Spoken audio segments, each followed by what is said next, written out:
Olá pessoal, sejam bem-vindos a mais uma live da série de lives Bloco em Bloco. Nessa série de lives nós estamos aprendendo sobre um dos sistemas que mais crescem no Brasil, que é a alvenaria estrutural. Então, entendendo os principais aspectos e pontos sobre essa live. Liz, boa noite. Galera chegando aqui, o tema dessa live de hoje, vou até fixar aqui nos comentários, para quem está acompanhando no YouTube já está aí também, que é a alvenaria estrutural precisa mesmo de mão de obra especializada. Boa noite, Rafael, seja bem-vindo. Galera chegando aqui também no YouTube, Facebook. Tempinho do Facebook avisar todo mundo. O YouTube, o Insta. Boa noite, Gabriel, grande mestre. Adriano chegando. Essa é a nossa pergunta da live de hoje. Precisa mesmo de mão de obra especializada? Com o que eu devo me preocupar? Tem pelo menos 8 questões aqui para responder. E vocês também podem realizar as perguntas de vocês. Natália chegando, Amanda. E perguntas como nesse episódio, né, a gente vai responder dessa série de bloco em bloco. Perguntas como: por que as pessoas pensam que a alvenaria estrutural precisa de mão de obra especializada? É uma das coisas que sempre aparece quando eu abro a caixinha de objeções, de perguntas, de questionamento. A galera de Alagoas aqui, muito bom, dia de pedreiro, linda Alagoas. Uma das questões que sempre se levanta é: a alvenaria estrutural precisa de mão de obra especializada? Rafael, vamos ter uma live só sobre dimensionamento, fica tranquilo. Lembrando, são 20 lives, tá? Cada dessas 20 lives, 10 sobre conteúdo novo para vocês e 10 são sobre mentorias, que a gente tem feito sempre a meio-dia e meia. Nessa live nessa semana a gente tem live até sexta-feira ainda. E na semana que vem nós temos a maratona em alvenaria estrutural, a primeira maratona em alvenaria, que está imperdível para vocês, tá? Se você não se inscreveu ainda, assim que terminar a live, corre aí e vai lá. Perguntas como: a mão de obra especializada é um empecilho para a alvenaria? Se dá para fazer sem mão de obra especializada? Como treinar essa mão de obra se realmente for necessário? Como fiscalizar essa mão de obra, que talvez sim seja um dos pontos de atenção importantes aí. Um jeito errado de treinar o pessoal. Outra pergunta: como treinar do jeito certo e efetivo? E com isso definido, como se especializar no assunto e começar a fechar projetos. Tá? A primeira pergunta é essa, e eu quero começar respondendo se realmente precisa de mão de obra especializada. Roberta Paixão está perguntando. Roberta. É mais vantajoso executar uma obra com alvenaria estrutural ou alvenaria de vedação? A gente falou algumas lives sobre isso, mas na maioria dos casos a alvenaria estrutural ela é mais vantajosa, tá? Apresenta um custo-benefício melhor. A gente quer estudar diferentes casos. Mas respondendo a pergunta em relação à mão de obra especializada, eu queria voltar um pouquinho e perguntar, porque isso é apresentado como uma limitação da alvenaria estrutural. Mas é difícil. Algum outro sistema? Nivaldo aqui com a gente. Nivaldo, você que é especialista em concreto armado, dá para executar uma obra de concreto armado sem Camila chegando, sem uma mão de obra especializada? Dá para executar algum outro sistema? Concreto armado, o steel frame, vamos para o concreto armado, que é o mais usado.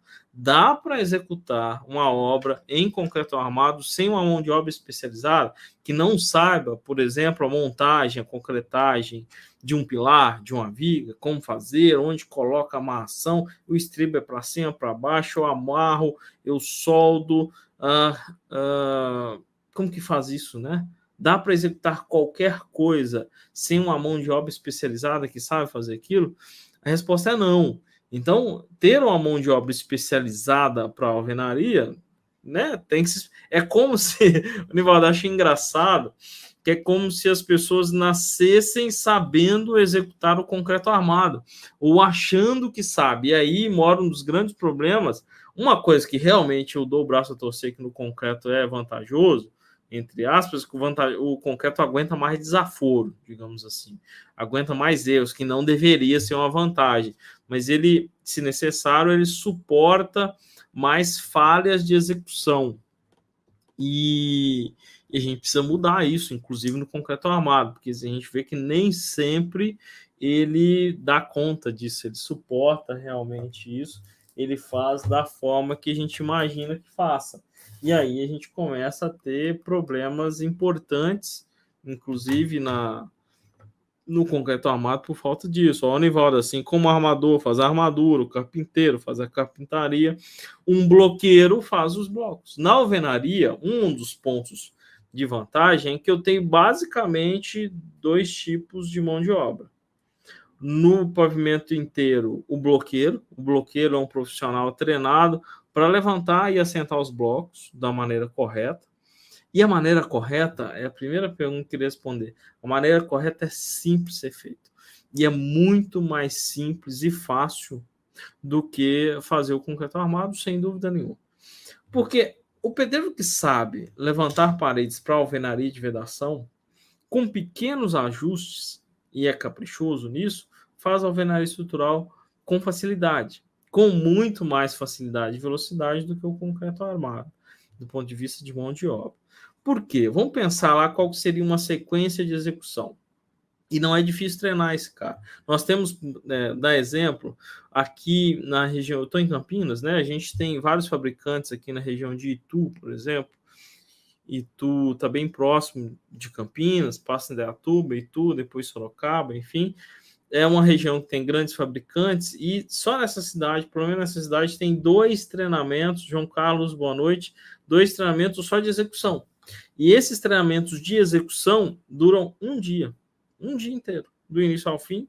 Consegue-se, com clareza, treinar, explicar, fazer o treinamento de como tem que ser feito a execução de uma obra em alvenaria estrutural em um dia.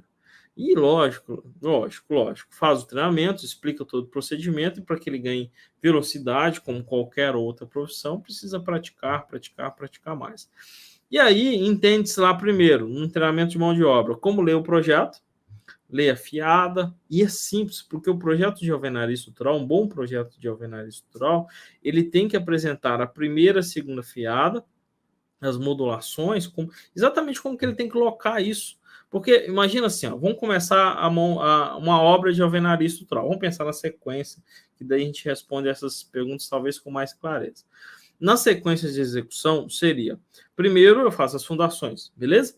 As fundações em uma edificação em alvenaria estrutural são em concreto armado, tá? Ali que legal, o Anderson falou que acabou de chegar o livro do Jihad, bem legal. Antônio, boa noite, melhor de todos, estamos juntos. Então, fazemos primeiro as fundações. As fundações não muda muito do concreto armado, porque uma fundação para alvenaria ela é em concreto armado. Quais são as opções? Se a alvenaria sai do chão, se ela está nascendo no chão, eu vou... isso quer dizer que não tem pilotis, que eu estou realmente com terra e já é alvenaria. Eu posso seguir para uma viga baldrame com estaca, uma viga baldrame com sapata isolada, uma sapata corrida, um radier. Tudo isso, lógico, depende da análise do solo. Mas todos esses elementos são elementos em concreto armado, beleza? Pensando com elemento de concreto armado, pensando ainda na fundação. Uma das coisas, lógico, muito importante, independente de ser concreto armado ou alvenaria, é o nível. Né? Não sei se tem alguém acompanhando que executa alvenaria, se tiver falando alguma bobagem, fala, não é assim, coloca aí. Eu gosto de estar na rede social, porque as pessoas podem interagir, tá? Então, a primeira coisa é ter um nivelamento adequado dessa fundação. Por quê? Diferente da alvenaria de vedação, na alvenaria não dá para ficar compensando esses desníveis. Às vezes acontece desníveis em viga baldrame, eu já vi até no radier, desníveis de 5 centímetros, por exemplo. Não dá, eu preciso ter um nivelamento adequado. Ó, o colega do Steel Frame ainda, todos os segmentos precisam de mão de obra especializada. É isso aí.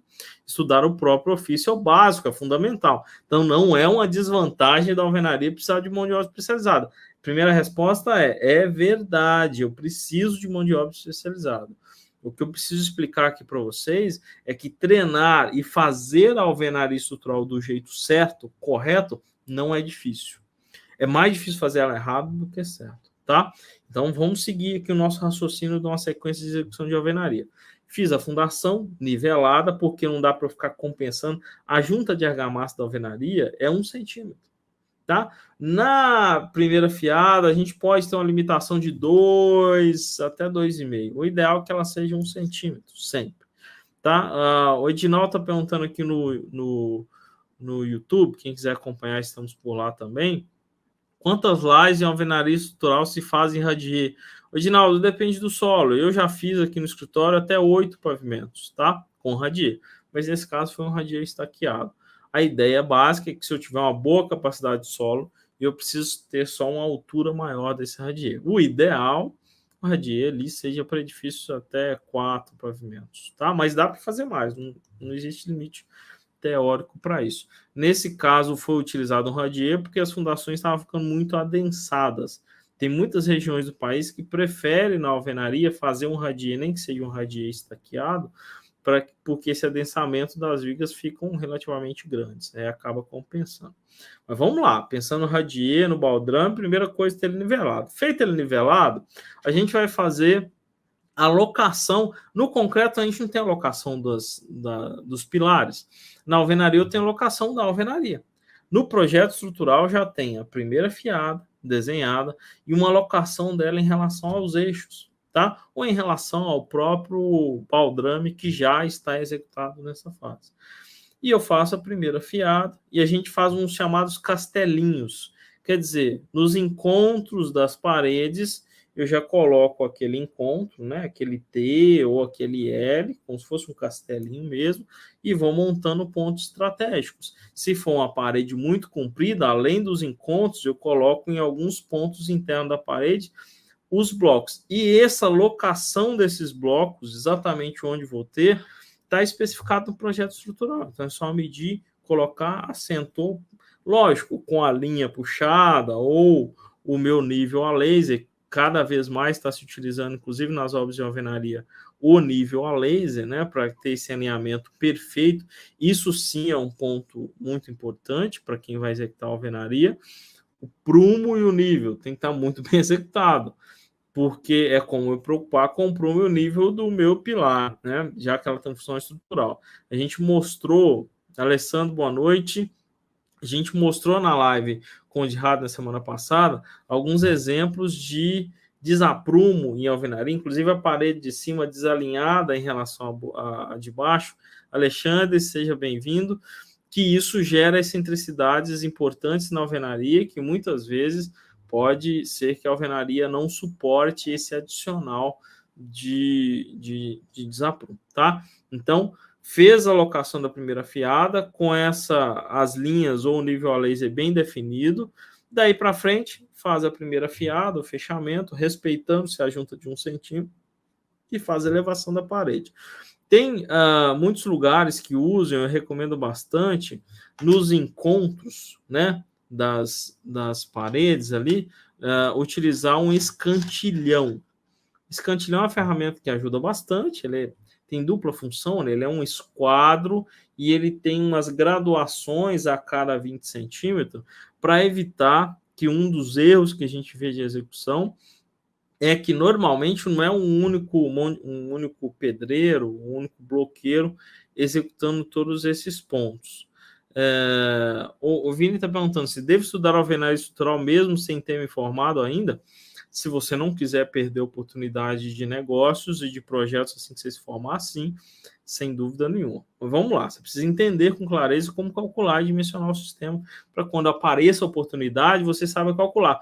Eu vou te falar que são dezenas e às vezes centenas de pessoas que me chamam aqui no Instagram, muitas vezes desesperado. Falam, Rangel, Apareceu um projeto em alvenaria para fazer, o cliente quer e eu não tenho a mínima ideia como fazer. Se eu não tenho um curso que eu entre agora e que daqui a uma semana eu já consigo entregar um projeto, isso não existe, né? Você precisa estar preparado para, quando a oportunidade bater na sua porta, você saiba fazer com segurança e com tranquilidade. E muita gente perdendo negócio porque não sabe dimensionar e calcular, e às vezes nem executar a alvenaria. Juliana, boa noite. Júnior Nogueira, boa noite. Também aqui acompanhando a gente pelo Facebook e pelo YouTube. Tá? Então, vamos continuar. Fez a locação da primeira fiada, fez os castelinhos, faz-se, então, a elevação da parede utilizando o nível, a linha e, em alguns casos, o escantilhão. O escantilhão estava explicando que ele tem dupla função, que é o esquadro correto, e ele tem umas graduações nele a cada 20 centímetros. Por quê? É um dos erros que eu vejo na execução da obra e que não é difícil, não tem nada de complicado nisso. O bloco, ele tem uma altura padrão de 19 centímetros de altura. A junta de argamassa deve ter 1 centímetro de altura. Nesse caso, a graduação da alvenaria é a cada 20 centímetros, certo? Meu pé direito vai ser modulado. 20, 40, 60, 80, e assim vai. E como, às vezes, são mão de obras diferentes, executando uma parede ou outra, né? Eles fazem o encontro delas.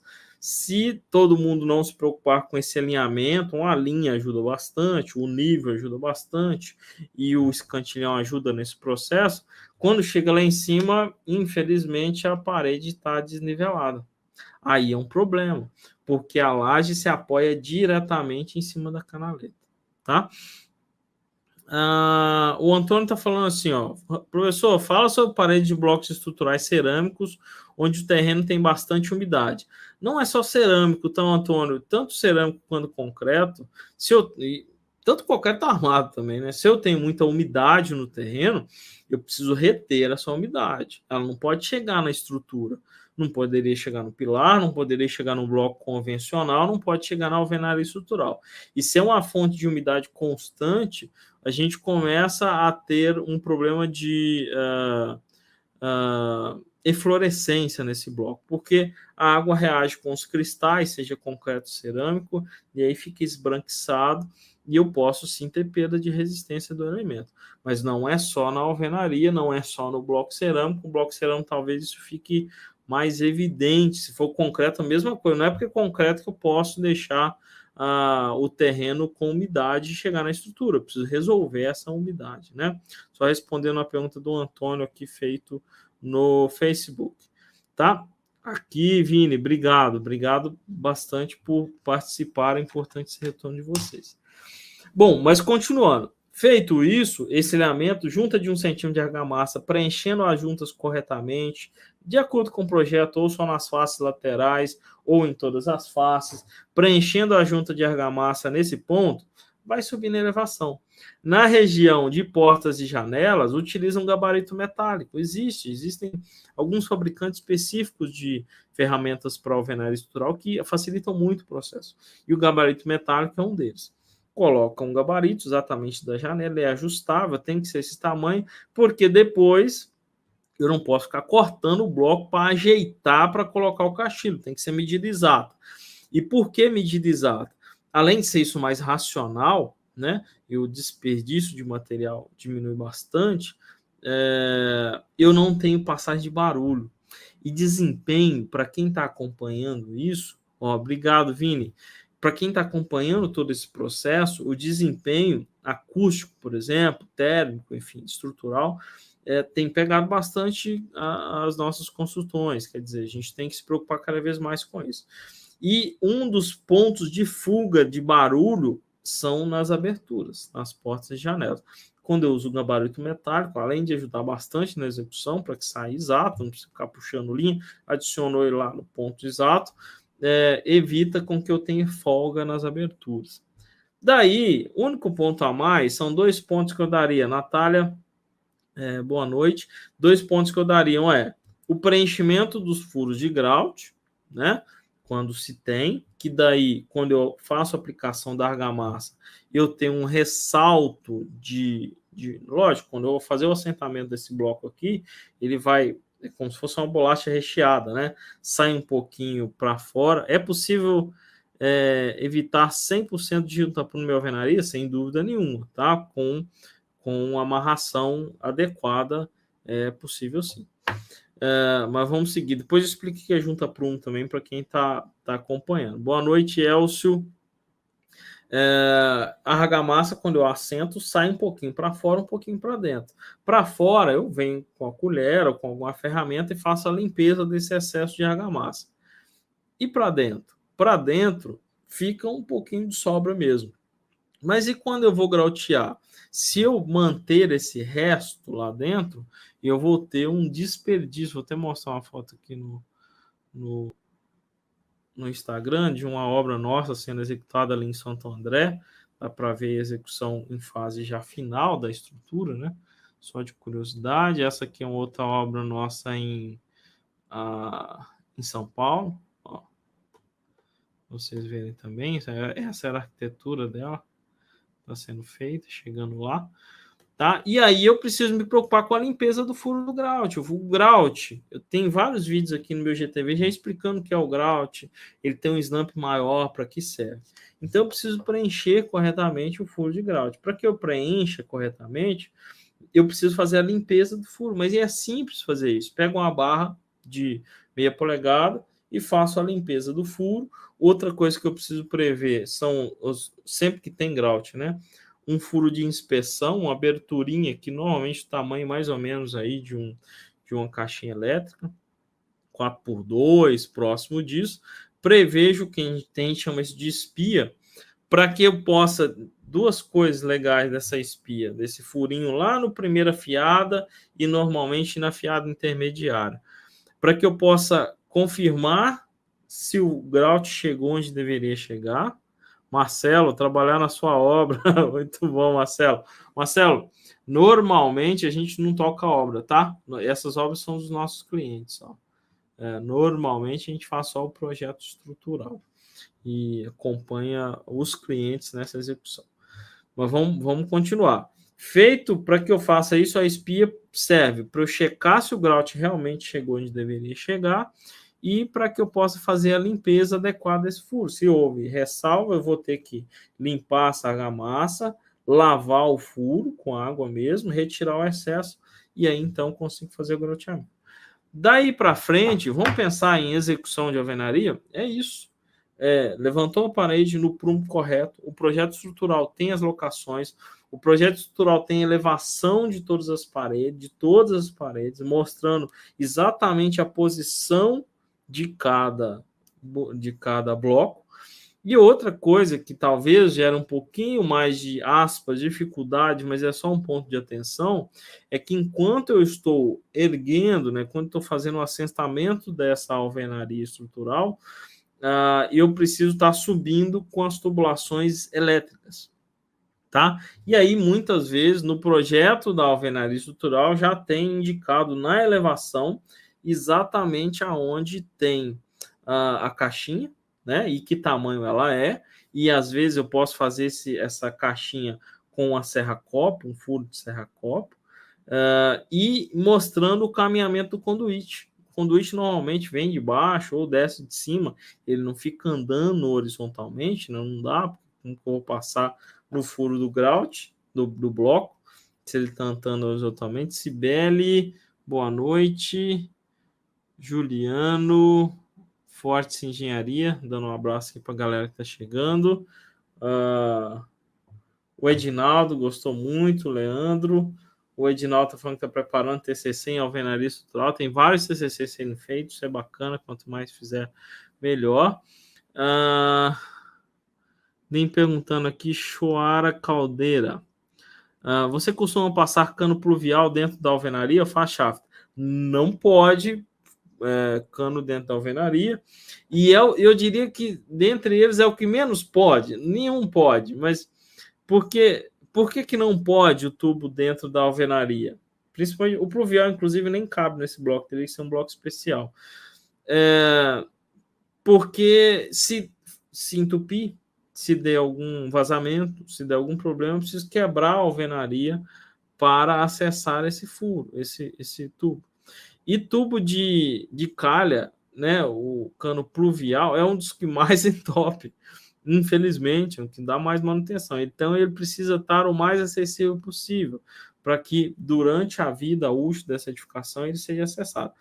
E manutenabilidade, nossa, falei primeiro, não vou repetir mais essa palavra que eu vou errar, mas a possibilidade e a facilidade que se dê manutenção nas edificações, nas estruturas, é uma das exigências da norma de desempenho, NBR 15575. As estruturas têm que ter facilidade para que eu dê manutenção. Então, não é só calcular certinho, não é só, vai ficar bonitinho o tubo embutido lá dentro, e se precisar da manutenção, como é que faz? Né? Então, ele ser externo é um dos pontos importantes, e nos nossos projetos, nunca é embutido, sempre é externo, tá? Inclusive o de água pluvial. Não é bonito? No concreto, se você for pensar, no concreto armado também não dá para ser embutido, porque para que ele seja embutido lá no concreto armado, ele tem que descer no meio de uma viga, né? Tem como ele ficar fazendo isso aqui. Se ele desce no meio de uma viga, para que seja possível o furo vertical numa viga de concreto armado, essa viga tem que ter pelo menos 3 vezes a largura do tubo. Então, se for um tubo de 100, essa viga teria que ter pelo menos 30 centímetros de largura, né? E a gente vê por aí que não é o que acontece. Então, já está errado no concreto armado, o pluvial tem que ser externo. Tem mais pergunta aqui do Ronaldo. Na maratona, eu irei aprender a fazer um projeto alvenaria estrutural do zero. A gente vai ensinar, é um evento, tudo que eu consigo fazer dentro daquele tempo, mas os principais fatores para que você possa projetar em alvenaria estrutural, sim, tá? Tudo para um projeto é impossível em 3 dias, mas com excelentes critérios para você fazer e na prática, fazendo exercício, inclusive, tá? Tanto na mão quanto no TQS. O Alexandre está falando aqui, diz descer no shaft ou externo? Qualquer um dos dois. Externo à parede, tá, Alexandre? Pode ser interno um shaft ou pode ser externo, um shaft externo também, tá? Mas sempre um shaft. Edinaldo, no caso da alvenaria estrutural, quando tem elevador, tem que ser concreto armado? Não. Edinaldo, na alvenaria é tudo alvenaria, inclusive quando tem elevador. Na maioria das vezes, eu vou mostrar vários exemplos para vocês. Esse aqui, por exemplo, esse edifício, ele tem 3 elevadores. E é um edifício, se eu não me engano, são 9 pavimentos, mais 3 de concreto. Esse aqui que eu mostrei, tem elevador. E todos eles, nesse caso, são edifícios em bloco de concreto, que eu tenho mostrado vários cerâmicos, na própria alvenaria. Tá? Aqui tem algumas perguntas, como, por exemplo, como fiscalizar essa mão de obra? Tá, aprendi como executar corretamente. Talvez uma das pontos de atenção que eu devo realmente me preocupar na alvenaria é sobre a execução, tá? Sobre como controlar, como fiscalizar essa execução. Por quê? Uma das coisas é fiscalizar o nível. Isso a gente consegue fazer durante esse processo. O segundo, que é o próximo passo, é, por exemplo, se eu não acompanhei o processo de, aspas, concretagem, na verdade é grauteamento das paredes verticais e horizontais, depois da parede pronta. Me perguntaram isso na live que eu fiz, a live de consultoria de sábado, tá? Ela não está mais disponível, a de consultoria a gente não tem deixado disponível. Nessa consultoria de sábado, ele perguntou isso, Angel, como que eu sei, depois de executado, existe algum scanner, né? Na verdade, um bom estagiário ou quem fiscaliza a obra tem um martelinho que você bate aqui, e o barulho, né? A acústica de um furo cheio e de um furo vazio é diferente. E isso já te dá uma dica se o cara preencheu ou não. É lógico, eu tenho uma janela de inspeção também que eu posso retirar lá e verificar se o grout chegou onde deveria chegar. Mas uma das dicas é essa. Bate o martelinho e a gente consegue ver esse barulho, tá? E, claro, além da controle de execução, verificar se o prumo está feito corretamente, isso dá para fazer com nível, né? Ou com um nível a laser, eu bato e vou ver se está certo ou não. Eu consigo checar se está grauteado ou não. Eu consigo checar se a argamassa está sendo preenchida, isso tem que ser durante a execução, correto ou não, se eu estou fazendo de acordo com o projeto estrutural, só nas faces verticais ou nas horizontais e verticais. Normalmente, edificações de menor porte, só nessas faces aqui é suficiente. Em edificações de médio e grande porte, acaba sendo necessária a aplicação em todas as faces, mas isso eu tenho que estar lá na obra. Inclusive, eu preciso estar verificando, por exemplo, se o bloqueiro não está esticando muito a linha de argamassa. Quer dizer, se é uma parede de 3 metros, ele está aplicando argamassa uns 3 metros inteiro e depois ele não coloca um bloco, isso não é bom. Porque pode perder a aderência, ela vai secando no meio desse caminho.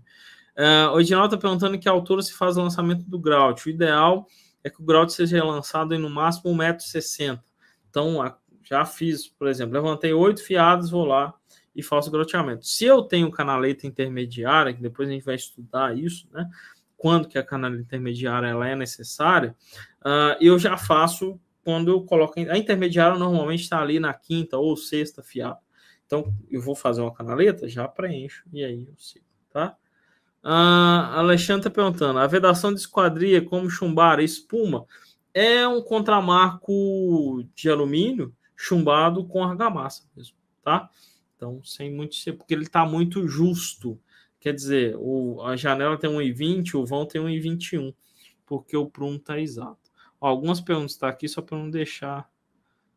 essa em Santo André, imagino que seja da Recon, exatamente. É a obra da Recon, que é projeto nosso aqui na Soma, tá? Cálculo estrutural. Essa foto enviada hoje por um dos sócios, tá? Que é cliente nosso e que foi aluno meu na Unicamp, na disciplina de alvenaria estrutural.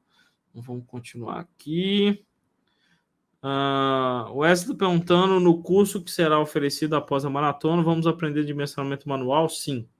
Manual completo, flexo compressão, flexo tração, estabilidade global, utilizando F2, utilizando Excel, utilizando MathCAD, cálculo de vegas, contra vegas, tudo manual, tá? E depois isso no TQS.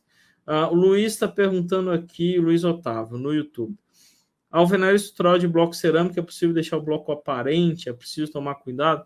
É possível, Luiz, deixar aparente, mas há uma perda, tanto cerâmico quanto concreto, no desempenho, tá? Tanto térmico quanto acústico. Então, precisa ver para que se destina aquela edificação. Se for residencial, precisa tomar cuidado com isso. Mas não é só o cerâmico, concreto também, né?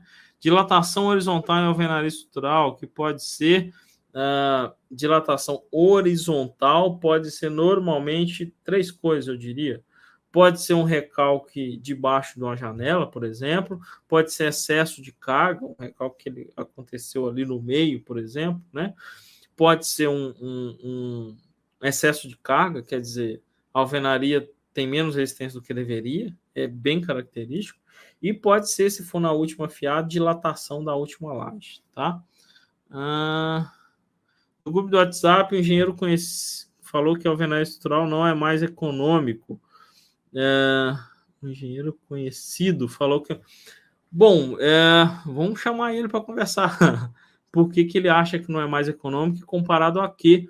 Porque os clientes estão bombando, a gente tem feito curso de viabilidade direto, né, digamos assim, e todos os custos de viabilidade talvez não tenha sido mais econômico para ele, para as obras dele, isso eu respeito muito, não quero nem embate em relação a isso, mas a gente precisa de mais, quando fazer uma argumentação como essa, precisa de mais referências, né? Não é mais econômico para quê, comparado a quê, por exemplo, principalmente agora com o aço lá nas alturas, né? A alvenaria estrutural está ainda mais econômica e mais rápida, né? Então a gente precisa ponderar melhor esse tipo de opinião, tá? Mas continuando aqui, um jeito errado de treinar o pessoal. Um jeito errado de treinar na alvenaria estrutural é treinar executando argamassa sem olhar o projeto estrutural, é treinar esquecendo de verificar os níveis de maneira correta, né? Mas não tem muito como esquecer de olhar o grout, esquecer de olhar o traspasse. O projeto estrutural é muito difícil executaram a obra em alvenaria estrutural sem projeto. Muito difícil. Sem concreto até faz, porque está na experiência dele. Sem um projeto de alvenaria, sem uma modulação, sem uma alocação das fiadas, é muito difícil. Então, inclusive, vou contar Ó, o Vitor perguntando se usa muito menos aço em obra alvenaria estrutural. Absurdamente menos aço. A taxa de consumo de aço em edificações de alvenaria é muitíssimo menor, principalmente edificações de menor porte, tá? O consumo de aço é brutalmente menor, porque os esforços de tração normalmente são absorvidos pela própria alvenaria, tá? Qual a sua principal recomendação para residências? Em relação a quê, Alexandre? Abre um pouquinho mais a pergunta. O Anderson está falando aqui, ó, 1,6 metros de grout, depois mais grout, aí terá uma emenda de grout, isso não prejudica a resistência?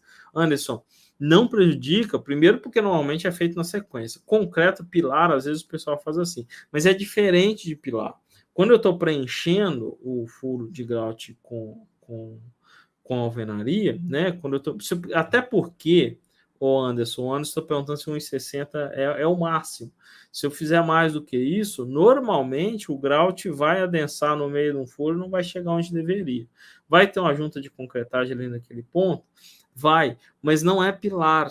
Lembra disso, tá? E tem que pensar qual que é a função do grout na alvenaria. Função do grout são várias, tem até um vídeo aqui só falando disso, mas no grout vertical é solidarizar a ligação da alvenaria com a alvenaria é o entorno, não é um pilar seguindo na sequência.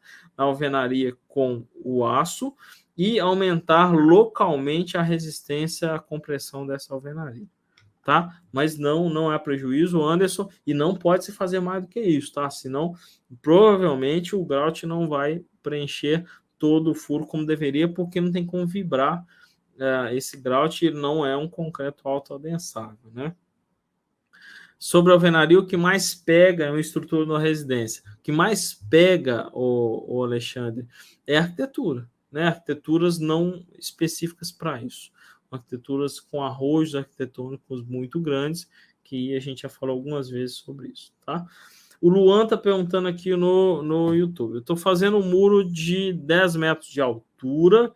Nesse caso, estou usando bloco estrutural e concreto armado nas colunas para sustentar a parede. O que acontece é que tanto o concreto quanto a alvenaria ele tem limite de esbeltez. Na alvenaria, eu tenho um limite de esbeltez para uma alvenaria armada, por exemplo, de 30. Ou seja, um bloco de 14 vezes 30 daria 4,20 metros. O problema é que tanto para pilar quanto para muro, quando eu não tenho travamento em cima, que é o caso de muro, tá? Tanto para pilar quanto para alvenaria, o L da esbeltez dobra. Então, meu limite de esbeltez cai pela metade, é como se fosse 15. Aí daria para fazer com bloco de 14 até 2,10 metros. Com bloco de 19 dá para fazer um pouco mais alto, no caso de muros de divisa. Mas tem outras coisas que a gente pode fazer que são chamados enrijecedores. Estou fazendo aqui minha afiadinha, a cada X metros, a gente calcula quanto que é esse X, não é um chute, eu viro um bloquinho ou um bloquinho e meio e continuo. Esses enrijecedores poderiam estar fazendo a função do pilar e, eventualmente, eu conseguir essas alturas maiores, tá? O Ivan está perguntando se preciso passar canaletas em parede que não tem porta ou janela. O Evandro, são as chamadas canaletas intermediárias. Tem critérios para isso, depende do comprimento dessa parede, tá? Em alguns casos sim, em outros não. O Edinaldo está perguntando quando se coloca grout, a barra existe, espaçador na barra? Seria bom, o Edinaldo até tentou já uma vez fazer um espaçador para a barra. Mas o importante na alvenaria, porque se você pensar, a linha neutra não está no sentido aqui, assim. Ela está no sentido de cá. Então, o importante é ela estar localizada o mais centrado possível e respeitando um comprimento aí de pelo menos 1,5 cm da face do bloco. E nesse caso, na maioria das vezes, não é necessário. O pessoal não pegou, não rolou, e isso não prejudica de maneira importante a função da alvenaria, tá? Seria bom que tivesse. A resistência do grout. Marcelo, eu postei agora, 6 horas, um vídeo no meu IGTV falando exatamente isso aqui. Qual que é a resistência do grout que eu devo utilizar? Então, vai lá no meu IGTV, tá também no meu Facebook e tá também no meu LinkedIn, esses vídeos que vai te explicar qual resistência do grout você deve utilizar para sua obra. Tá? Tem uma relação da resistência a ser utilizada do grout com o bloco. Tá? Normalmente 2 vezes, mas tem uns critérios que deve seguir. Tá? A última pergunta aqui. Com isso definido, como se especializar no assunto e começar a fechar projetos? Tá? Sempre, você vê que são uma série de pequenos detalhes e que é importante você ter alguém, um grupo de pessoas que está fazendo, que você pode... Igual a esse questionamento do colega que foi feito no WhatsApp, na vez de falar, não, você está errado, eu não gosto de fazer isso, eu gosto de chamar, ouvir, qual que é a sua argumentação, por que você acha que está menos econômico, qual que é o seu ponto de vista, para que a gente possa alinhar preto no branco, né? E aí a gente tem um grupo que possa se questionar, levantar situações. Valdeir, grande Valdeir, aluno nosso aqui também, foi aluno lá na Unicamp, e possa levantar o conhecimento dessa forma, em diferentes regiões. Na semana que vem, sempre gosto de lembrar, vai ter a maratona em alvenaria estrutural. Essas maratonas a gente reúne muitas pessoas interessadas no tema. A maratona tem certificado, a maratona vai ser online, é um evento, então não fica gravado para sempre. Então, quem puder já corre, participa, vai lá com a gente. Quem se matricula na maratona está recebendo um presente com um software também para que você possa participar e acompanhar essas lives nossas, né? Nós temos mais, essa é a nossa 12ª live já sobre alvenaria, temos mais 8 durante essa semana, sempre com assunto complementar. Ali, ó, Saulo, é isso aí. Maratona na mesma pegada do concreto armado, sem bromeixo, direto ao ponto, respondendo todas as perguntas. Pablo aqui de Rondônia, muito bom, Pablo. Pessoal, era isso que eu tinha preparado para vocês, respondendo mais claramente. A alvenaria estrutural precisa mesmo de mão de obra especializada? Verdade, não só a alvenaria, quanto qualquer outro sistema. E o que eu quero explicar para vocês é que treinar uma mão de obra em alvenaria é simples. Tem pequenos detalhes, tem pequenos protocolos. Show, Thales. Pequenos protocolos para que possa seguir. Quer dizer, é simples, mas tem um jeito certo de fazer. Não dá para ficar inventando moda. Mari, ambos os meus cursos. Muito obrigado, Mari. Espero vocês na semana que vem, na maratona e aqui com a gente com as lives. O Alexandre, vou responder essa dúvida, a gente vai encerrando. O parede concreto para rodar o concreto armado é o mesmo para o Alveste? Quero dizer, o Alveste é mais leve para processar? Não, é a mesma coisa, tá, Alexandre? O PC é a mesma coisa. Estarei em maratona, muito bom. Pedro, Rangel, estou fazendo um orçamento de uma casa em alvenaria estrutural, mas estou na dúvida nas etapas de construção. Tipo, na parte de superestrutura, pode me falar quais as etapas? Pedro, a gente tem tentado falar isso durante as lives, mas basicamente, fundação, faz a primeira, segunda fiada, é isso que eu falei no início da live. Tenta voltar um pouquinho na live, que eu falei de processo de execução. E lembrando que eu preciso ter as instalações externas. Tá bom? Obrigado. Como é o plano de controle para a obra? Anderson, muito boa pergunta. Inclusive, eu preparei, vou estar preparando também para vocês um checklist de execução. Não é legal? Eu vou estar disponibilizando o curso para vocês, no máximo um checklist de execução para ajudar vocês. Beleza? O Odair aqui, Bavoso. Vou construir uma casa térrea de 150 metros. Gostaria de fazer estrutural. Gostaria da sua opinião. Mudei até a planta da casa convencional para estrutural. Odair, manda para mim. Manda a planta. Talvez eu possa utilizar no evento como exemplo, se você autorizar. Em contato@rangeolatic.com.br. A gente estuda diferentes arquiteturas. Não é legal a gente fazer esse comparativo? Olha, essa arquitetura, ela é boa para alvenaria? Não, não é boa. Não é boa porque o que poderia melhorar? A gente faz algumas consultorias, nesse caso, de adequações de alvenaria, a gente pode fazer a sua também. Valeu? E quem está participando no YouTube, não se esqueça, dá um like no vídeo. Nós temos 15 likes, vai lá, curte, participa. Legal? Muito obrigado, ProEx. Aprendo muito, eu aprendo muito com vocês também. Um abraço a todos e até amanhã.